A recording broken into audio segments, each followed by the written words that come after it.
BSF এর 60তম প্রতিষ্ঠা দিবস শালবাগান সদর দপ্তরে অনুষ্ঠিত হয়। অনুষ্ঠানে প্রধান অতিথি হিসেবে উপস্থিত ছিলেন মুখ্যমন্ত্রী অধ্যাপক ডাক্তার মানিক সাহা। তিনি সমস্ত বিএসএফ কর্মীদের শুভেচ্ছা জানিয়ে সীমান্তে শান্তি বজায় রাখার জন্য তাদের সকল প্রচেষ্টার প্রশংসা করেন।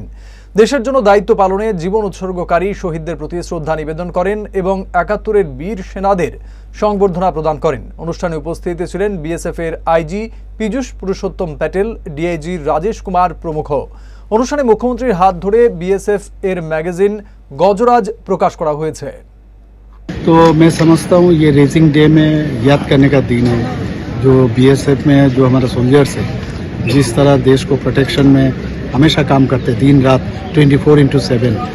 तो आज जो लोग शहीद हो गए उनके याद करने का दिन है आज। तो वही मैंने आज यहाँ पर हम लोग बात किए। और जो हमारा सोल्जर्स है, इन लोगों का भी नया नया टेक्नोलॉजी भी डेवलप हुआ।